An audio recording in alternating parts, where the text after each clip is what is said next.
السلام علیکم ملګرو پښتون قام او پښتو ژبه ډیر یو سپیڅلی تاریخ لري او پښتون قام ډیر پخوانی قام دی، ډیر زیات وخت کیږي او ډیر زیات اوږد تاریخ لري. د دې د وجې د پښتنو په تاریخ کې د پښتو ژبې په تاریخ کې ډیر زیات کنټرډکشن دی، ډیر زیات تضاد دی، مختلف خلک مختلف رائے دي، مختلف نظریات دي د باره کې. خیر د پښتنو د تاریخ په اړه زما د دین بعد را روانه یو اهم ویډیو چې به تاسو یو کس هم نه میس کوئ چې په هغې کې به زه تاسو له ټولو تاریخونو د پښتنو د پوره تاریخ خلاصه درکوم. خو نن پکې د پښتو د تاریخ د پښتنو د پښتو د ژبې او د پښتنو په تاریخ کې یو وړه غوندې څانګه ده چې ما چې په ننني لیکچر کې زه تاسو ته ووایم. ملګرو په اصل کې خو د پښتو ژبې چې کوم اسناد دي او کومې مونږ ته ملاویږي په تاریخ کې، نو د پښتو ژبې تقریبا 2.5 زره کاله مخکې د ایران په سلطنت کې لکه موجوده چې کومه ایران علاقه ده په هغې کې اوس هم هغه شته. په هغې په آثار قدیمه کې 2.5 زره کاله مخکې د پښتو ټکي ملاویږي چې په یو غر کې د غر په تیږه باندې لیکل شوي دي او د هغې نه دا معلومیږي چې د پښتو ژبه ده. او دغه آثار قدیمه د آثار قدیمه ماهرین وایي، یعنی د پخوانو کندراتو چې کم ماهرین دي استادان دي هغوی وایي چې دا تقریبا 2.5 زره کاله مخکې ټکي دي. خو د هغه ټکو لیکوال نه دی معلوم چې دا چا لیکلي دي، دا څوک او دا اخر د کوم ځای نه راغلي دي. نو لهذا د پښتو په تاریخ کې موږ سره یو شخص یو شخصیت داسې دی چې هغه معلوم دی، هغه یو شاعر هم دی، هغه یو واریر هم دی، هغه موږ ته معلوم دی د هغه صحیح تاریخ او هغه الفاظ چې هغه موږ ته ثابتېږي د تاریخ نه، د تاریخي کتابونو نه، د ریسرچ نه چې دا تقریبا چې دا د پښتنو اول شاعر دی او په دې وخت کې د پښتنو د پښتو ژبې اول نظم ولیکلو. ملګرو زه خبره کوم د امیر کروړ په باره کې. دا څوک و ملګرو؟ په دې لیکچر کې به په اسانو الفاظو کې موږ دا وایو. ملګرو د خپل نوم امیر کروړ او دا د افغانستان موجوده علاقه غوري علاقه دیتا سوری قبیله و. سوری قبیله و د سوری قبیلې نه یې تعلق ساتلو. دا داسې دي چې سوری قبیله یې تاسو به شیرشاه سوری اورېدلی وي که نه، دا هم او هغې نه راځي او دا د سوری قبیلې نه یې تعلق ساتلو. سوری په پښتنو کې یو قبیله ده، ټیک ده. او همدغه شانتي د غوري په افغانستان کې یو ځای دی غوري، د هغه ځای نه یې تعلق ساتلو. د پلار نوم د مختلفو کتابونو او د ریسرچ د لارې امیر فولاد اوریدل کیږي چې د پلار نوم امیر فولاد او دا هم د غوري علاقې یو بادشاه تیر شوی و. د پلار دی په خپل هم د غوري په موجوده افغانستان کې چې کومه غوري علاقه ده د هغې بادشاه تیر شوی و، د هغې حکمران تیر شوی و. خو د هغې سره یو شاعر هم و، د پښتو ژبې اولنی نظم هم د لیکلی و. نو ملګرو داسې شی و، دا پیلانی شاعر و د پښتو ژبه، د پښتو د ژبې مطلب د پښتو د ژبې چې کوم په تاریخ کې موږ ته اولنی شاعر ملاویږي، اولنی نظم ملاویږي،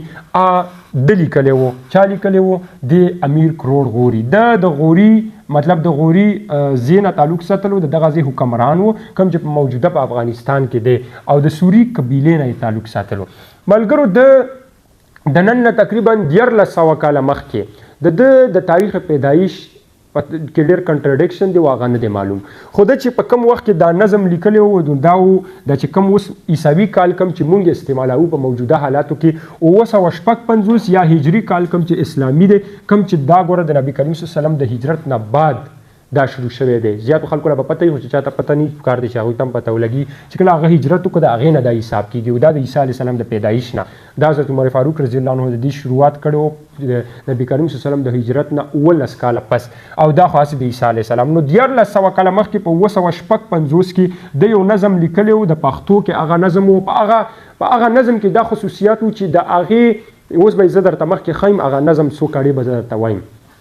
د هغه نظم دا خصوصیات دي چې په هغې کې بالکل میکس کلچر نشته، میکس زبان پکې نشته. لکه د دې نه مخکې کوم د پښتو هغه ملاویږي په هغې کې بیا هم څه نه څه داسې شته چې هغه د نورو زبانونو سره ټکراو لري. خو دغه نظم بالکل صفا پښتو ده او هغه پښتو ده کوم چې نن سبانې په افغانستان کې کندهار کې یا چې د پښتو کومه مین ژبه ده او په افغانستان علاقو کې چې کومه ویل کېږي همغه پښتو ده.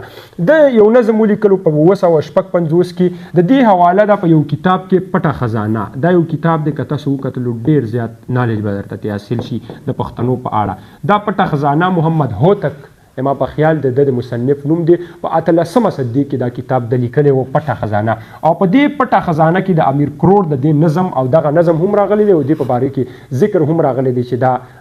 دغه شان حساب و. البته بعضې خلک بعضې محققین د دې سره پټې خزانې کتاب سره چې کوم دی لږ هغه هم لري اختلاف چې را دا داسې نه ده د افسانې دي دا داسې خو دا حقیقت دی او د پښتنو چې کوم تاریخ دی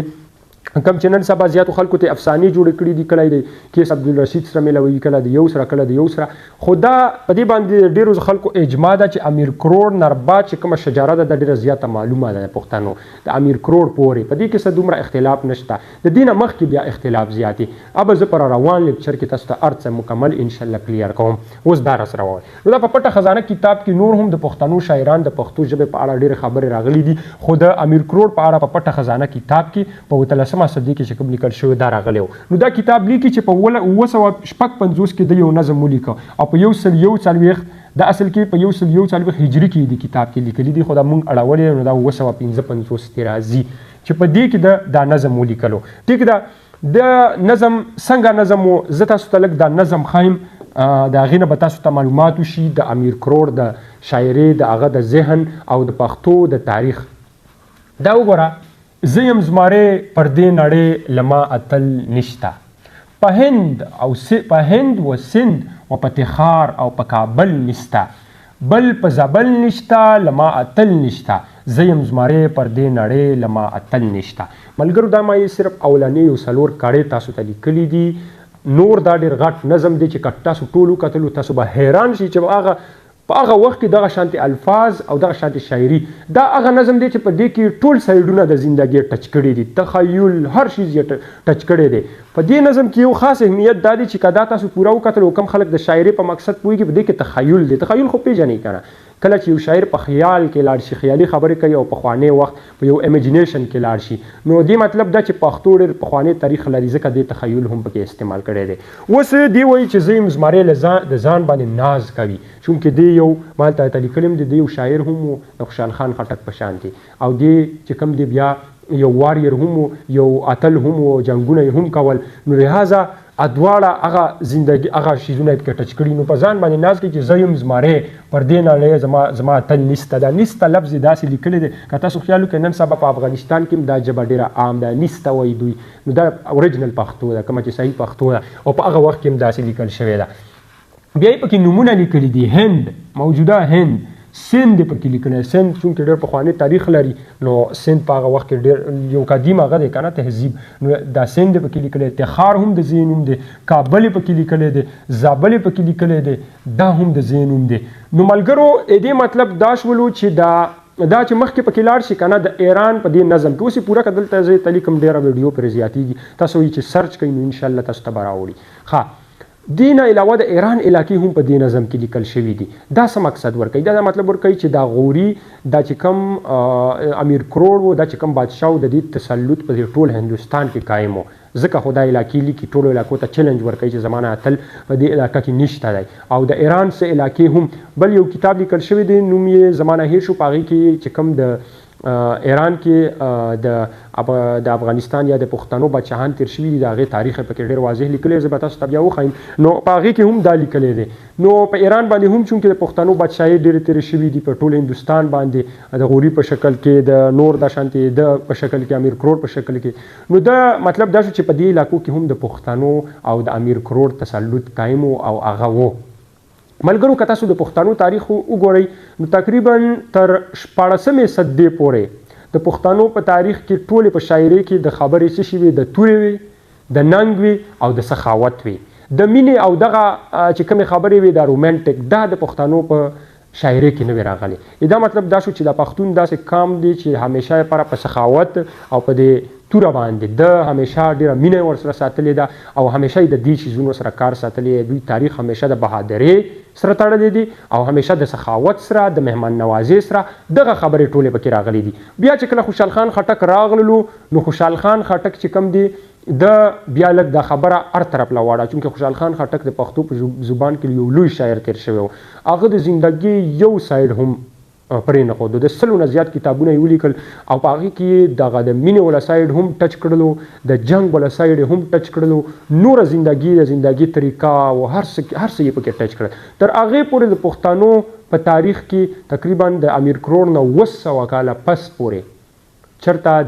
دغه نوره شاعري نه وه راغلې. بس د تورې خبره کېده، د جنګ خبره کېدله. او دا تاسو دا وګورئ، دا که پوره د نظم مو وکتلو نو تاسو به ورته حیران، دا پوره خامخا که دا ویډیو تاسو ګورئ نو دا تاسو ته سجست کوم نن به یې ګورئ دا نظم، بیا ماته جواب راکړئ چې څنګه چل دی، خوند یې درکو که نه. دا په پټه خزانه کتاب کې لیکل شوی دی، ټیک ده، او تاسو یې سرچ کولی هم شئ، را پیدا کولی شئ. نو دا تر 18مې صدۍ 14مې صدۍ پورې دغه خبرې د پښتنو په تاریخ کې کېدلې. نو ملګرو دا چې کوم دی یو پویټ هم و، شاعر هم و، واریر هم و. پښتنو کې اکثر داسې خلک اخ شوي دي. نو د ده د پلار نوم امیر فولاد، دا دلته لږ لیکم، دا تاریخ نه ثابت دی، امیر فولاد غوري. دا چې کوم دی دا هم په غوري علاقه کې، دا هم د پلار هم حکمران پاتې شوی و، ټیک ده. نو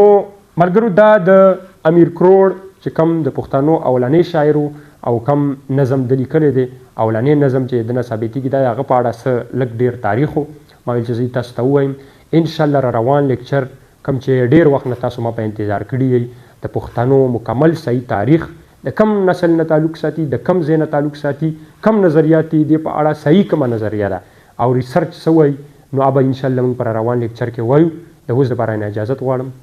الله حافظ.